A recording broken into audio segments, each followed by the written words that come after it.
Bonsoir. Alors, j'ai quelques notes, mais bon, j'ai pas préparé de discours. Alors, je m'appelle Leïla, j'ai 36 ans, gilet jaune, aide-soignante sur Mulhouse. Je me présente devant vous avec beaucoup d'humilité. Il y a énormément ici de militants, je crois que c'est le dénominateur commun de l'Assemblée, qui luttent depuis des années, voire des dizaines d'années. Donc c'est pas moi, la petite gilet jaune qui lutte depuis un an, qui vais vous donner des leçons. Bien au contraire, bravo à vous. Alors, quelques chiffres pour commencer. Alors, ça sera bref, hein, mais bon, c'est quand même révélateur. Donc, depuis le début du mouvement, qui a commencé le 17 novembre 2018, donc 3 gilets jaunes sont morts lors de blocages. Une personne est morte en marge d'une manifestation, Zineb Redouane. 4439 blessés, 5 mains arrachées, 25 manifestants éborgnés, 12 107 interpellations, 10 718 gardes à vue, 2000 condamnations. C'est les chiffres, les derniers chiffres datent du 4 octobre 2019.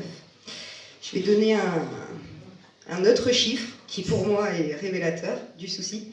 Alors l'IGPN a été saisi fin août de 313 enquêtes,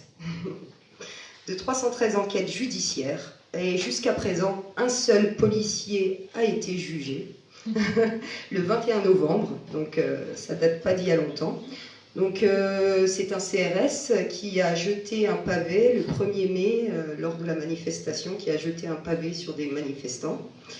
Voilà, donc ce CRS a écopé de 3 mois avec sursis.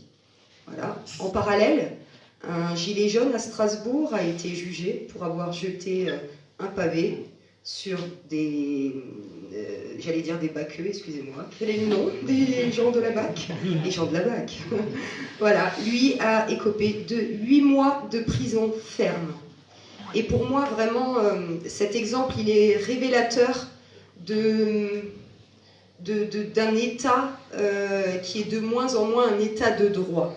Je m'explique, un État de droit, il y a une séparation des pouvoirs. Donc il y a le pouvoir exécutif, le pouvoir législatif et le pouvoir judiciaire. Et je vois plus en fait cette séparation. Donc ça m'inquiète de plus en plus. Voilà. Alors les chiffres, c'est une chose, mais il y a aussi, je suis là pour aussi rapporter ce que j'ai pu voir. Enfin, j'ai pu manifester à de nombreuses reprises, notamment à Paris. À Paris, le 16 mars, le 20 avril, le 1er mai, le 21 septembre. Je n'ai pas pu m'y rendre pour l'anniversaire des Gilets jaunes, parce que je n'avais pas de garde pour mes enfants. Mais voilà, donc le 20 avril, nous avons manifesté et nous nous sommes retrouvés Nassé, place de la République. Nassé, c'est-à-dire aucune possibilité de quitter cette place. C'est sous les gaz, avec des grenades lacrymogènes, des grenades de désencerclement, des tirs de LBD. J'ai vu des personnes devant moi tomber, des gens ouverts au front, des gens matraqués. J'ai eu la chance de ne pas être blessée moi-même et j'ai pu échapper à la nasse grâce au monsieur qui travaillait dans le Buffalo Grill, le propriétaire du Buffalo Grill qui discrètement laissait les gens sortir de cette nasse. Voilà. Après, autre expérience, tout à l'heure tu disais que tu n'irais pas manifester à Mulhouse avec tes enfants.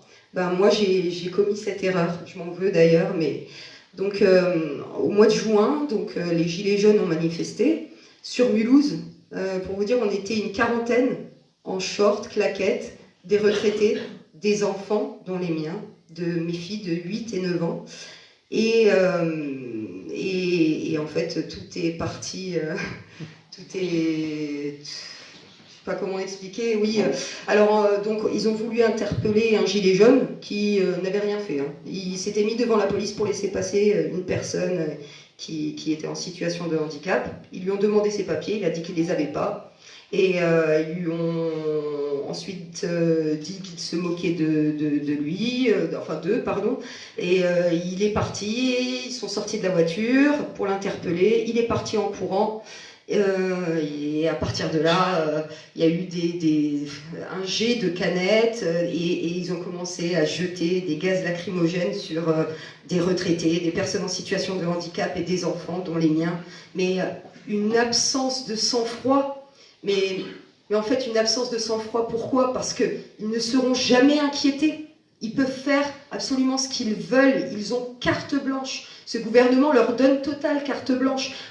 Ils sont dans l'obligation d'afficher leur matricule, ils ne le font pas. Ils peuvent faire ce qu'ils veulent, ils ne seront pas inquiétés. Et c'est juste pour moi, voilà, scandaleux.